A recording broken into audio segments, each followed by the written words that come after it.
రాష్ట్రాన్ని అభివృద్ధి చేసేందుకు దావోస్ నుంచి సీఎం చంద్రబాబు, మంత్రి లోకేష్ పెట్టుబడులను తీసుకొచ్చారన్నారు ఎమ్మెల్యే పూసపాటి అదితి విజయలక్ష్మి గజపతిరాజు.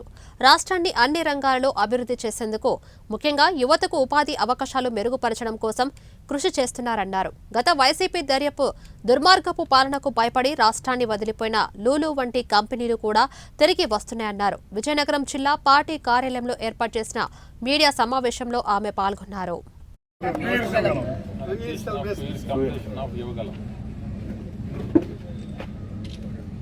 యువగలం పాదయాత్ర 2 సంవత్సరాలు పూర్తి చేసిన సందర్భంగా మా యువ నాయకురాలు విజయనగరం శాసనసభ్యురాలు అదితి విజయలక్ష్మి గజపతిరాజు గారు ఈరోజు 2 సంవత్సరాలు పూర్తి చేసుకున్న సందర్భాన్ని ఒక పండగ వాతావరణంలో మన లోకేష్ బాబు గారికి ఇవాళ ఎంతో ఆనందంగా కేక్ కట్ చేసి ఆయన శుభాకాంక్షలు తెలియజేస్తున్నారు. వారికి హృదయపూర్వక ధన్యవాదాలు పార్టీ తరఫున తెలియజేసుకుంటూ యువగలం యువగలం మనగలం మనగలం యువగలం యువగలం యువగలం యువగలం 2 సంవత్సరాలుగా అయిపోయింది. మన లోకేష్ గారు, మన national party general secretary Lokesh గారు మనకు ఒక యువగలం పాదయాత్ర అనేది మొదలుపెట్టారు. ప్రత్యేకంగా మన ఒక రావణాసుడు పాలన, ఒక మూర్ఖత్వమైన పాలనని ఆంధ్రప్రదేశ్ని విముక్తి చేయటానికి అనేది ఈ యువగలం అనేది పాదయాత్ర మొదలుపెట్టారు. అయితే ఈరోజు 2 years అది 2 సంవత్సరాలు అయిపోయిన సందర్భం. అయితే మనం చూస్తుంటే ఎన్నో మంచి మార్పులు అనేది జరిగినాయి.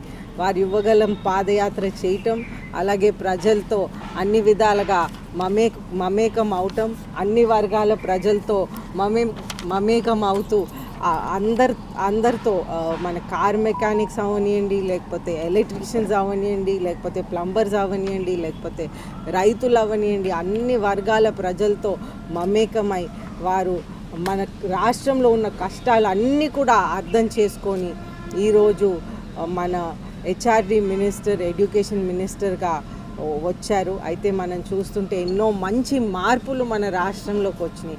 నారా చంద్రబాబు నాయుడు గారు ముఖ్యమంత్రి అయ్యారు. వారు 3వసారి ముఖ్యమంత్రి ఉన్నప్పుడు ఎన్నో పరిశ్రమలు మన నవ్యాంధ్రకి ఆ రోజుల్లో ఉన్న లోటు బడ్జెట్ కొత్త రాష్ట్రం అయినప్పుడు కూడా తెచ్చారు.